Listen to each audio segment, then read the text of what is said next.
inflammatory foot and ankle surgery. This morning I'm excited to show you a 2-year follow-up on the Haspel procedure. This procedure is a procedure we do minimally invasive to take care of second metatarsophalangeal joint dislocation.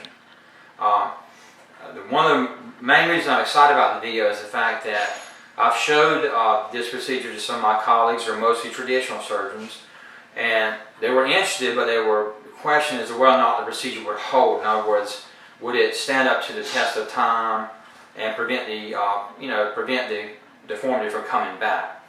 So with this video today, we're going to show a 2-year follow-up of the Haspel procedure and show that the patient is continuing to be pain-free and the toe is still in a good position. Hi, I'm Dr. Peacock. I wanted to talk to you today about treating metatarsalgia and show you a patient how we treated this. When she came to see us, you can see she has a lot of issues with her second toe. As a matter of fact, she had dislocation of the second metatarsal phalangeal joint. This is something I do when I test for patients with this. I press up on their third, fourth, and also second toe, and the attitude of the foot would be on toe off. You can see where we have blanching underneath the foot, and these are areas where you have increased metatarsal pressure. Here's how our x-ray looked. You can see she had a lot of pain in the second, third metatarsals, and she has complete dislocation of the second metatarsal phalangeal joint. And the way we addressed this, we did this through minimally invasive surgery. We did osteotomies on the second, third, and fourth metatarsals by percutaneous metatarsal osteotomies. We also performed ischium hammer toe corrections with a double osteotomy on the second toe, single osteotomy on the third and fourth toes and the proximal phalanx.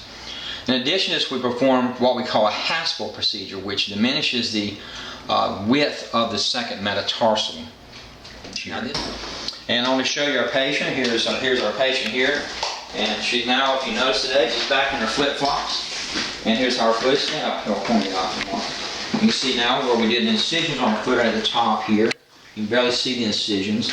And her toes now have a better attitude. We don't have this dislocation anymore of the second toe. She can now wear flip-flops and normal shoe gear without pain.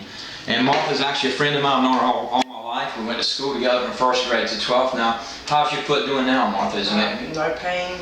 So the pain is completely resolved? Good. No problems. So that, metatarsalgia is actually the most common foot deformity. And sometimes we try to avoid treating it. And minimally invasive surgery can tackle it fairly well if you allow the patients to know that it's going to be some recovery, but in the long run will help them quite a bit. Okay?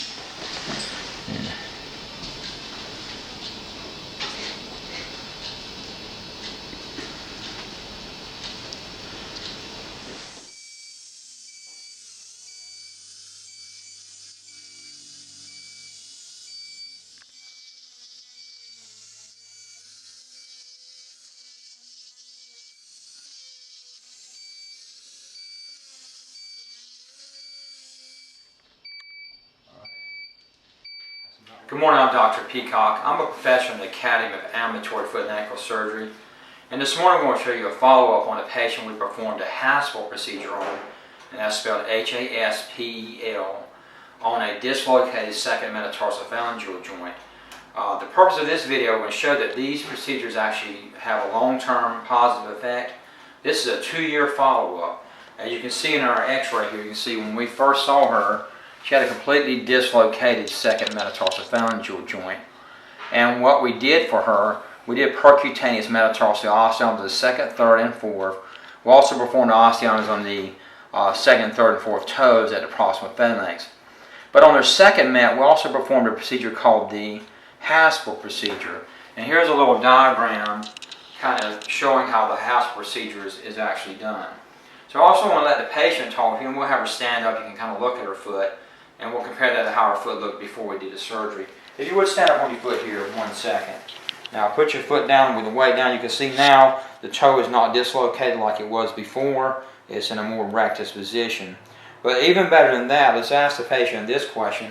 I know before the surgery you were having quite a bit of pain. How much pain do you have now? No.